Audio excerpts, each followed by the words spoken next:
doing, people? We good? Are you good? I'm going to move this chair because I'm scared of folding chairs. You'll understand why in a little bit. Now,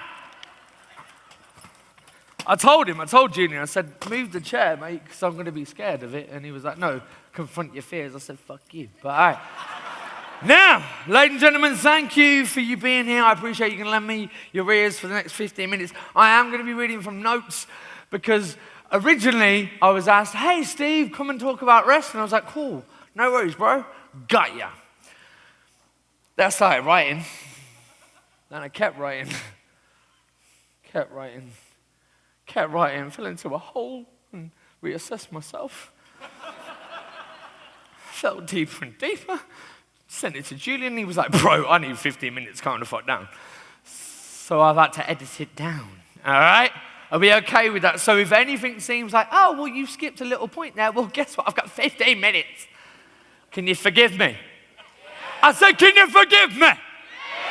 Oh, testify. I'm just kidding. We don't do that. I'm just kidding. All right, cool. Well, my name is Steve Valentino. I'm here. I was invited here because I am the creative force. That's right.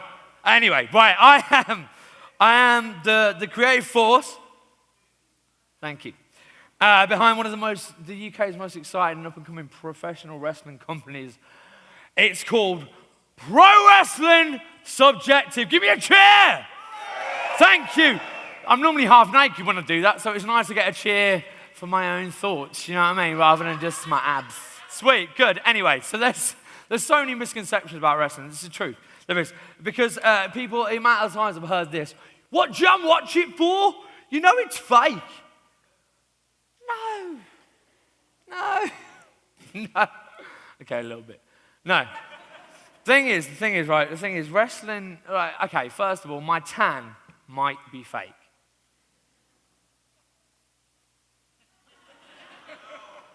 No, okay, my tan is fake. My tan is definitely fake, but wrestling is not. Okay, so here's the thing about it, right? So it might be fake. Is it planned? Yes, it is. Is it predetermined? Yes. Am I working with the person that I'm wrestling with? Well, it's supposed to be, yeah. My nose would argue that many a time that has not been the case. But is it real? Well, no. Is it a real fight? Well, no, but no one is saying that it is. They used to, but times have changed. The world has changed. The world's curtain has been peeled back. The world's mask has been taken off, and now we see past the illusion. People used to think that magic was real, but now we know it's an illusion, but you still watch it, don't you? You know, even down to being at the pub with your mate. You know, dickhead Dave. He's like, oh, yo, you want to see a magic trick? Fuck off, Dave. Nah, trust me, I've just learned it. Dave, fuck. All right, go on. Oh, fuck it, I know. I know. Go on, Dave, show me, right? We do that, right? And the thing is, right, you still watch it. You don't watch it because you believe in magic. You're watching it in appreciation of the trick. You do it in the hope that the magician is so skilled they're able to make you suspend your disbelief long enough for you to get lost in a moment. You know it's a trick, but for a second, you get to feel something special. It's a wonderment. It's a return to a feeling of innocence that you inevitably lose as you get older, right? As you become an adult, you grow past that. You see past the magic. But the magician allows you to lose yourself in that moment. And that's why I do it. I do it, and that's kind of why we all do it, really. Some people do it for their own reasons, but we do it because we felt something magical when we were younger, and we want to recreate that for other people. We do it so that children of all ages can lose themselves in moments that we create when we go out and wrestle. Now, see, I first started wrestling when I was 14. Well, I first started training when I was 14. My friends and I had been wrestling for a good while before that. Now, we used to, yeah, thanks, fans from back in the day. My friends and I, we'd been wrestling for a good while before. We were backyard wrestlers. It's as glamorous as it sounds, ladies and gents. Right, now, my best mate, Tommy, there he is. Tommy, round of applause to Tommy. Now, me and Tommy, my best mate, he was the driving force behind it. We used to rent a video camera from an incredibly entrepreneurial young man that we went to school with. Round of applause to that little dickhead. Giant. Hey, losers, rent this. Okay. And that's it, you know. Now, we'd meet each weekend and we'd film episodes of Teenage Wrestling. Woo. Thank you. You're getting it now. You're getting it. Basically, anytime I shout, just cheer. And then I'm like, sweet, I'm doing my job. And we'd film that in Tommy's garden. Because glamorous. And then we had a trampoline, we had a mattress, and we stole a bed sheet. Because that's what you need. You cut it in half, and that's the entranceway. We had our little sound system, so we'd be there, and we'd be like, whoo, yeah. Press play on your music. Yeah! Oh, thank you. You're getting it. Now, the thing about that, right, so we'd spend all week planning our stories, and we'd think about the matches. There was only 3 of us, right? There's only 3 of us, but we had a whole show to make, right? So there was some Halloween masks included. There was some tights that we put over our faces. We stole some things and wore some things that we didn't realize what those things meant when we got older, and now we're all perverts. Anyway, at this point in my life, now I kind of added that bit, but it ruins the next bit, but bear with me. At this point in my life, I was a very overweight, outcast, lonely young man, and I think that most teenagers are, if we're honest.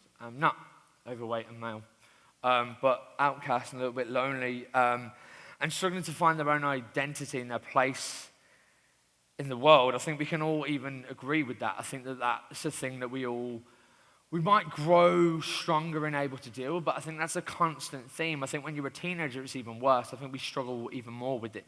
That place, that trying to find our place, that where do we fit, why do we fit, what do we do? And the thing about that is that we were all going through that, but for the 3 of us, we had each other. And we had wrestling, and it bonded us. Now, we were bullied for it, obviously. We were laughed at. No extreme bullying, just beating. Thanks for laughing. I appreciate that. Cool. Oh, you got beat up as a teenager? Lols. Deal with your own morality. No, but the thing is that we didn't fit. But the thing about it was that it didn't matter. Because in the weeks when we were planning that weekend's new extreme teenage wrestling episode, thank you, all the bad thoughts went away. Like, genuinely. So it didn't matter, because all the things that made us sad and made us feel outcast didn't matter, because we had our community. And that's what wrestling does. For fans and wrestlers alike, it provides a community that we can all connect to. But the thing is, we dream big. We're getting there. We dared to dream big. The thing is, we had to find a wrestling school. We found a training school. We were 14 at this time, and we traveled 6 hours down to St. Mary's Bay, Kent.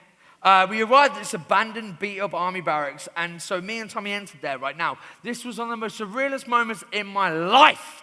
You're about to meet the person who was the first person that I met in proper professional wrestling. Now, we turned up at this army barracks. It was a perspex roof, glass-type ceiling, greenhouse effect. We walked in there and we saw, there's a wrestling ring. That's where we're going to go. And then we looked past the wrestling ring. Also, the wrestling ring wasn't as good as it looked like on TV. All right, a little bit smaller, bit more beat up, bit shit, to be honest. Bit shit compared to WWE's fantasies that we've had, right? Then we see the mats. 40 grown men, much bigger than I. 14-year-old, I might have been chubby, but I wasn't muscly, all right? So 14 years old, about 14 stone, and these geezers had muscles on muscles on muscles. They had muscles. I could have taken their extra muscles off their bodies, put them on my skeleton, and it would have still been bigger than me, right? That's how big they are. And then I met the first person. But then, luckily enough, John Ryan met us. Now, John Ryan was the person running the summer camp, okay? We were there for a week. He met us. And we met John Ryan, and he introduced us. Now, as you'd imagine, if you're going to welcome someone to a summer camp, you're going to be, a welcome party. Yeah, nah. See this guy? There's right. See the chair he's holding? Yeah. I don't do folding chairs anymore, people. This is John Wayne now. Here's another photo of John Wayne. Yep, that's John. That's barbed wire. Now, if that made you go funny, wait till this one. So, this is what John does for fun. I hate ironing too, John. I'm with you. Right? So, we met him. The thing about that is, one week of my life was one of the most important weeks in my entire life. This 1 week, I woke up at 6 in the morning. We had to run to the beach. We ran back. We had to do squats. We got beaten. I literally, 14, I was the smallest guy there. So I was the first one. Hey, let's try this move. Okay. Right? I was thrown around. I was beaten. I was battered into, honestly, to this point, my limits of what I thought I could physically and mentally deal with, they were here. And then they were like, oh. No, well, that's my limit, and now I'm past it. They're like, nah, keep going, Steve. After this training camp, me and Tom, we returned, and we found our own tag. We found a company that we could train with. And then we formed a tag team. We were called the Emo Express. And now, bearing in mind, if you look at the date, that's 2008, right? My Chemical Romance was real popular. All right? We used to come out to Black Parade. And we were all about, it was basically, the thing is, right, it was silly. It was silly. It was about skinny jeans and big hair and too many accessories. And the thing is we were bad guys. They hated us. So it also meant that I had the freedom to just shout at children. Me and Tommy, we were at high school together, and then we went on to college. He was doing a 3-year course. I was in a 2-year course. So I finished my 2-year course, and the plan was we were going to go to America. We're going to the States. Philadelphia is where it's at. That's where we're going to go. Combat Zone Wrestling. Whoop, whoop. Yes. That's where we were going to go. That was the plan. And we were going to take the world by storm. Now, unfortunately, we never made it to America. Tommy never finished college. We didn't set the world alight. We didn't take it by a storm. Tommy took his own life. Now, if anyone's going, oh God, he was my best mate and it was 10 years ago, so deal with it. Actually, embrace it, it's fine. Right? That's what happened. Tommy was dealing with shit that I didn't realize he was going through. So if there's one big thing to take away, it's communication, and it's sharing it, not being afraid of weakness. But unfortunately, Tom didn't share it with me. So Tom took his own life. He lost his match, and then in the same breath, I lost the 2 greatest loves of my life. Because I lost Tommy. Oh wait, that's us. We weren't always bad. That's little me and that's little Tom. And the problem was it meant that the only person I wanted to talk to, the only person I wanted to share the journey with wasn't there anymore. And it meant that everything I loved about it, he was the person who started me doing it, and that was the plan. So I stopped wrestling. I couldn't do it.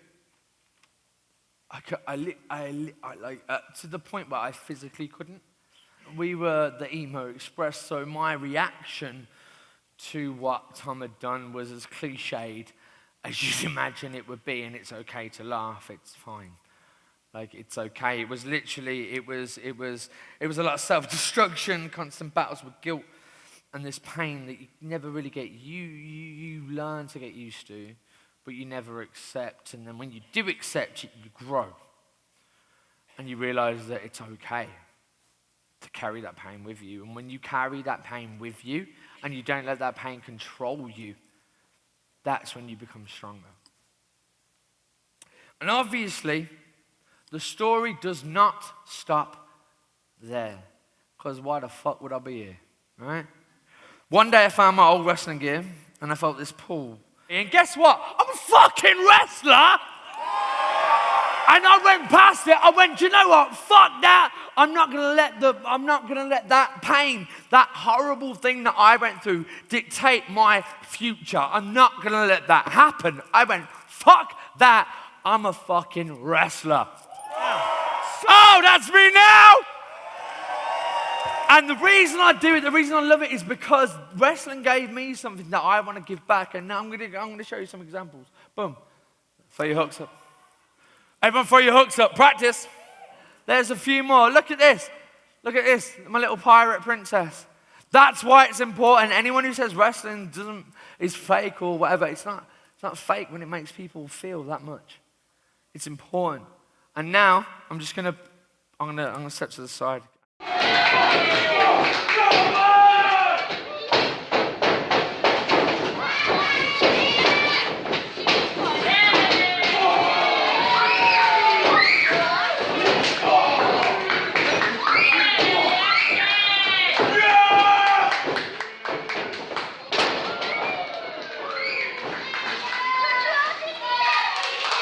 Oh, that was when, see, there's a projector there that you can't touch. There you go. If anyone...